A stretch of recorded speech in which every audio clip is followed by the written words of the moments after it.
We are traveling from Tampa to Minnesota today, and our guest is one of those people that describes never had a job, always found a way to work for himself. He had a fruitful and interesting career as an editorial and magazine photographer for 20 years. Then, with the rise of digital photography and budget being cut, that faded, and he opened up a grip house, which is a lighting rental house for commercial photographers and filmmakers. He ran that for 10 years, and it was a major success. It closed after 10 years, in 2018, and he realized he always wanted to get into CPG, and COVID gave him the time to flesh this idea out. He mainly looks at entrepreneurship through the sense of creativity, and I love that. We always need to find ways to be more creative. And his current venture, Heart, Soul, Heat, is on a mission to change the idea of what 100% American looks and tastes like. I love this part when I learned this about his grandfather, Eleno Rodriguez Ochoa. He started a candy company in Monterrey, Mexico in 1940. So this is where his passion came from today. And I also learned that Raoul, that into the U.S., there has been an increasing amount of BIPOC people, and this change in racial demographics is leading the change in higher spice levels in foods they eat and the demand to be represented in the brands they purchase from. I'm very excited to learn more about this, and stay tuned for the halfway point. This week we have an awesome spotlight story ahead, and as we are joined by someone who has a passion for Mexican culture, we will look into an article from Forbes titled "From Kind to Bold: Somos Foods Brings Together the Essence of Mexican Cuisine and a New Age of Latino Entrepreneurship." And then we're going to get Raul's take on it, but I'm about ready to kick this show off. Raoul Benavides is here. Why did you become an entrepreneur? Hi, I'm glad to be here. I didn't become an entrepreneur. It's in my DNA, and I'm one of those people who really only have like one gear, one thing that really motivates me, which is freedom. Mm-hmm. Which is the freedom to fail. So I don't feel like I even became an entrepreneur. As an immigrant kid, I don't really, I didn't see myself in the system. I have an art school background, and I'm one of those people who lives to love and create, really simply. This segment is sponsored by Bedrock Business Builders, a small business startup specialist. Start, build, manage. I love that. And me and myself, creating is everything I do, from creating these shows to creating the books. It's something I have a huge passion for, and I can't wait to release the upcoming projects that we've worked on behind the scenes. I learned here, this isn't your first company. This isn't the first thing you've done. Let's talk more about some of your past to inspire our entrepreneurs who are in those early stages. Yeah. Well, I think about entrepreneurship. I kind of think of it like boxing. Like it's one of those things that you can see and you can read and you can kind of like see it from a distance, but you're always on the side. Mm-hmm. It's one of those things that you learn by being in the ring, metaphorically and physically. It's really about your relationship to failure. I also think that people get confused with entrepreneurship, the way I think about it, versus owning a business. If you own a business, good for you. That's wonderful. That's not how I think about entrepreneurship. I think about entrepreneurship through the lens of creativity, and I'm interested in failing. I want to get in, see if I can do it, and if the world if I don't have the right timing or the right funds or the right idea, it'll fail, and that's okay. You have to kind of like fail harder in order to get to a better, clearer place. The whole thing for me is also about clarity. So I owned this grip house for 10 years. It was wonderful. Mm-hmm. And the main client, which is Target, basically was buying more and more equipment, and they had the humongous studio. And it got close to being 10 years. And at 10 years, I just said, you know what? I'm not going to run it any further. And I sold all the equipment and had a great exit. Excellent. But yeah, I mean, I opened up a record store, because I'm interested. I love music, and I grew up in Chicago, and I'm all about house music and DJ culture. But it took me 3 years to realize that it wasn't going to be successful, and I did well. I should say, the culture that I built around the record store was fun and connected with a bunch of people. But it just wasn't. I'm so used to freedom that the idea of being in a store and the four walls kind of got to me. Hmm.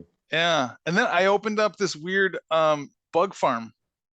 Love that. Talk more Yeah, about that. I had this idea. I had this idea of these three different businesses that overlapped. One of them was a company that picked up spent grains from breweries, so that they're wet and heavy and stinky, and the breweries would pay me to pick it up, and then I would feed these bugs, these special bugs. This They would just live off the grains, and then the bugs would get like oven dried, and then those are like high end, high protein like snacks for backyard chickens. Yep. And then yeah, and then the waste from the bugs would create another fertilizer, and I opened up this other fertilizer company, and then I realized that it wasn't going to work because the people were passionate about their backyard chickens, but they weren't passionate the way that people are about cats and dogs, Of course. and they would just rather buy the product from China.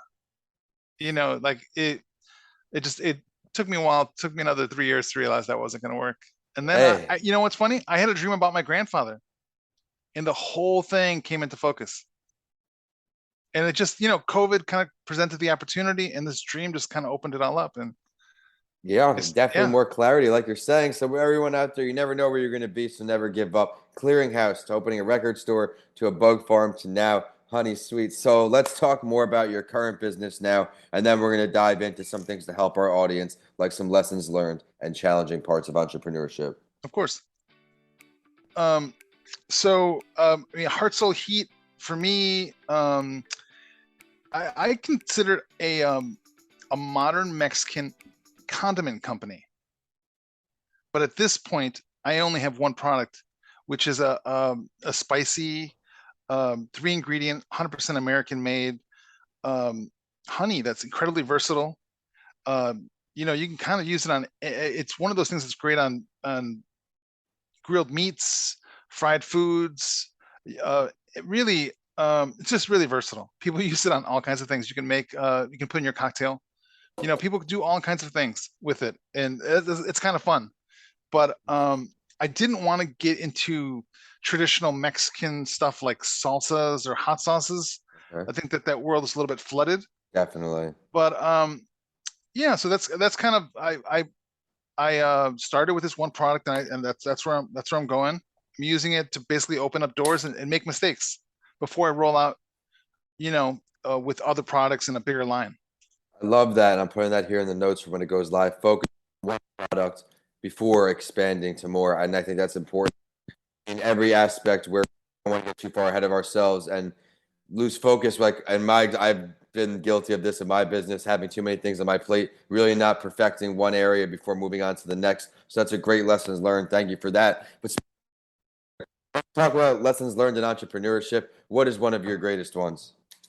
One of my greatest lessons is that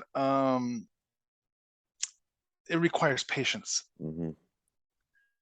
And I'm a Sagittarius. I the Mexican blood is I'm all about the passion and movement, but messing with big grocery, dealing with a CPG now, it takes a lot of money, and you just you can't just open doors because you want them to. Mm-hmm. So I think some of it is patience, and I always thought like a good idea now, whether you do the project or not, if it's a good idea now, it'll be a good idea tomorrow. If you're working with fast and hot, it's going to fade out very quickly. Mm. I'm kind of interested in brand building, and I'm interested in culture building. I'm interested in using this platform of Heart Soul Heat to connect with others. I would love to imagine some sort of collaborative hot sauce with Yes. with Lizzo, and every dollar goes to like inner city dance programs or inner city music programs. That's what I love. That would be cool. I Yeah. can't wait to see you start to unravel some cool stuff. You mentioned a lot of good stuff there. Patience, sustainability, culture building. These are all things, and culture is something that is finally getting more recognition around because people with COVID changing, they're not going to work in the same atmospheres they were in if they were unhappy. A lot of things have changed. Thank you for that. And now we've heard all about his past in entrepreneurship, his current business, some lessons learned. Now we're going to dive into some challenging areas for you in entrepreneurship. There are 1,000, but what are some that can help our audience? Um, yeah, I think that the challenging thing with being a business owner now, especially kind of in CPG, direct to consumer stuff, is that it's crazy predatory. Mm-hmm. You know, there's a lot of people out there promising you things that just aren't going to happen. And if you're hungry and you lack clarity, you fall into the pit holes. You know, if it's just kind of one of those things where it's like, it's important to have a group of people that you trust that can help you see things that you can't see. Something you said right there really. I was raised when I tell someone something, I do my best to make that happen, or I communicate on why it's not going to happen. I am in the hundreds, thousands at this point over my 8 years in entrepreneurship, whatever it is, where, I think we should bring you in to speak at our school. Oh, your books are going to go great in my classroom, all these things. So then I follow up, and then I'm just talking to myself, playing email chat with myself. And that's just one example in entrepreneurship where people all want to help. They want to be friendly, but on the back end of that, I don't know if they realize that they're wasting time, our most valuable asset. If you tell me something, I'm kind of reliant on that happening. Now I've learned that it doesn't matter if you say anything until the check cashes, nothing is true. Yeah. Yeah. And I think it's also too that we're all looking for a shortcut. Mm. And at the end of the day, there's no way around putting in the work, whatever that is. Now, and this is a whole nother conversation, but even with jobs starting $15 minimum salary, I see things like McDonald's, all of these things. No one wants to work anymore. People just want to go get quick money and go because the government was also handing out all of this money. But people like us, we're in it for the long run. We're entrepreneurs. You mentioned sustainability, something I'm trying to do as well, not just a quick fad, really get it going. And I think now it is a great time to get into this spotlight story. We've had a lights out episode so far, and now we're going to have our expertise dive a little deeper.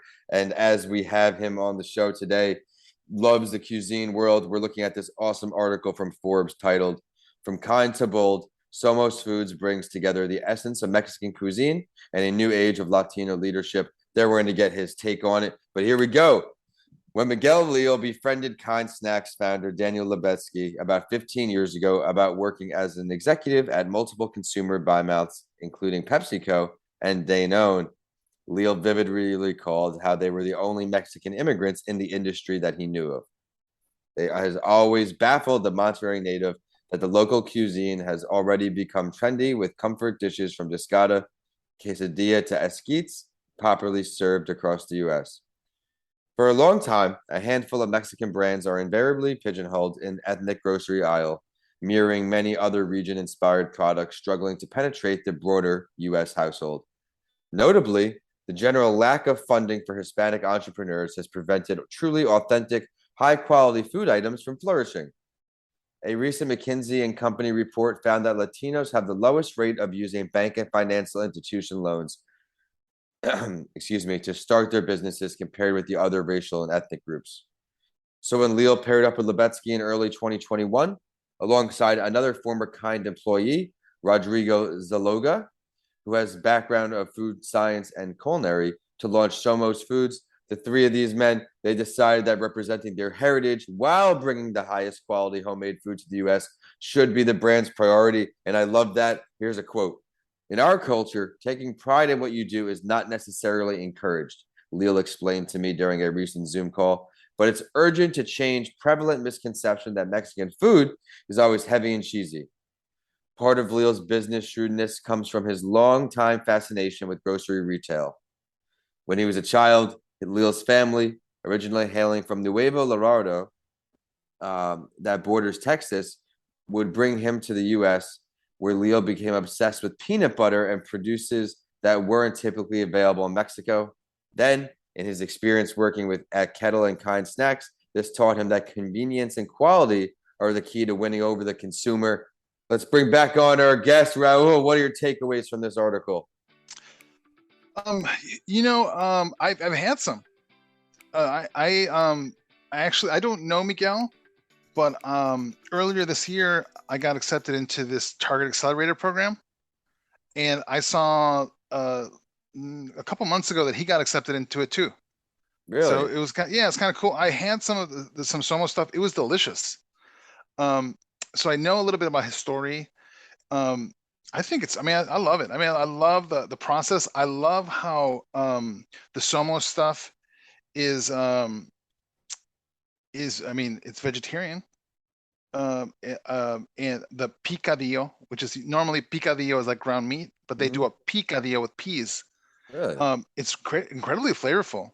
I love the process. I love the product. I'm super happy for them. I haven't tasted the whole line, but I'm sure it's as delicious as the stuff I've had. I need to try it. I never have. Yeah, and I think it's right on. I think and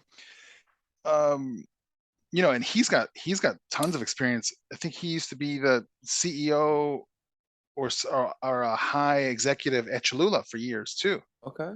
Yeah, especially with Daniel from Kind. They're going to kill it. I think that they're really they have the opportunity to open this up, across the board. I love companies that have a bigger mission than just bottom line. Obviously, the goal in business, you need to be profitable or just a hobby, right? That's something we need to do. Yeah. But the fact that they're finding a deeper root, and I think, or at least myself, I support businesses and causes that have a give back effect. You mentioned you have aspirations to tie yours into $1, 50 cents, whatever, tied back to a foundation. That's something I'd be honored to do one day with some kind of product, my book, something. My first year, I tried doing that with a donation, but I knew this article would be a hit with you. You have so much expertise in the area and you hit it right on. So thank you for that. And now it's back to helping you, the listeners. Here we go. If you could recommend one book, workshop, app, tool, anything to our community of entrepreneurs to help them grow, what would you recommend? I'm a big fan of Seth Godin. Yeah, so I'm a big fan of Seth Godin. I think all of his books are they're kind of like must-haves. There's been so many tools. I love autobiographies.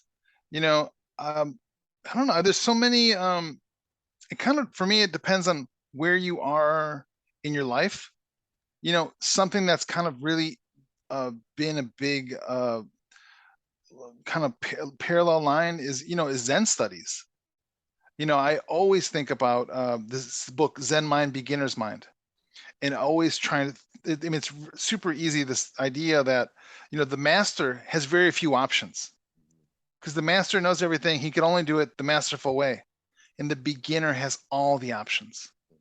And so and that could be literal, but also very, very way to thinking about projects and about new things. I don't want to think about things in a masterful way. I want to think about things in a very beginner way. I want to find ways to open up opportunities and connection points. The master only knows one thing, and I'm not motivated by money per se. If the master is motivated by money, there's not going to be any culture. It's very boring. We have to stay curious, and I love that. And to grow, I think we're always learning. We're all career learners. We have to learn until we don't want to anymore. Learning never stops until you say no. Another great answer there. I'm really looking forward to seeing this new company you have expand. But before I let you go, and before our listeners find out where they can find you, find all things about your company, my favorite question, it's at the end. If you could sit down with any entrepreneur throughout history, dead or alive, who are you choosing and why? You know who I'm choosing? I'm choosing Rick Rubin. Talk about it. Rick Rubin and Russell Simmons started Def Jam while in college. Amazing. But what Rick Rubin started and who Rick Rubin became are kind of two different things. I think that he I think I think his quote is that, or like his whole thing is that he's a professional listener. He's a producer, but his whole thing is about giving artists space to get deeper. Mm-hmm. But I think there's also this part about Rick Rubin and the birth of hip hop that kind of reminds me of Mexican food. You know, if we think about Mexican food and we think about that in the United States, we consume more salsa than we do ketchup. Really? Yeah. I mean, Mexican food is American culture. Even though that people don't know that much about Mexico. American pop music is hip hop. Even though that people who love that kind of music don't really know anything about hip hop culture. You know, hip hop culture meaning DJing and graffiti, you know, all the elements. They can listen to Lizzo, right, or they can listen to all kinds of pop music. This is directly related by the foundations that Rick Rubin put into place. I'm going to delve a little deeper here with you, man. Where would this meeting go down if you had that opportunity to choose? It would, you know, I don't even have the facts about this. He's got a studio in somewhere in California, and he's got this recording bus. Really? I think it's in Laurel Canyon. That's pretty cool. Shangri-La, I think it's called. That's pretty sweet. Yeah, it would go down there. We'll have to tag him when the episode releases. That would definitely be an awesome possibility to bring to life. Raoul, thank you so much for connecting and making this happen. I think you gave a lights out interview, and you gave experience from your past opportunity, with the Clearinghouse. And I have this right here in the notes. It might be the title. We'll see. Clearinghouse to record store to bug farm to now his passion project. He's making a difference. He's tying it into everything he believes in. And it just, like I said, another testament to hard work always brings out the best in you. Now, where can we find more about the companies you work on? Say hello to you, all things. Yeah. So, you know, one of my main kind of ways of connecting with people is through Instagram. So, you know, at Heart Soul Heat. On our website, we don't sell direct to consumer. So we have a store locator. And we also have a little page, which is super cool, where people could request the ghost honey at a store near them. Cool. Go to the site, request it at their local store, and we'll try to get it in there. We sell on Amazon. We're on Bespoke Post. We're at, you know, some DoorDashes. We're kind of all over the place. We're pretty cool. Across the country in very limited places, but online is kind of where we're moving the most. Everyone listening on, scroll down in the episode description. I'm going to make sure links so they're just right there, easy to click and get this product in your life. Be sure to check out all he has to offer on social media and check out Vincent A. Lancy on YouTube. It's been great to launch Writing with Authors over on that series. This show is at That Entrepreneur Show on all social media and is available for streaming on all platforms. Until next Friday, signing off. Raoul, stay warm over there for me, please. I'm working on it. All right. All right, man. Thank you.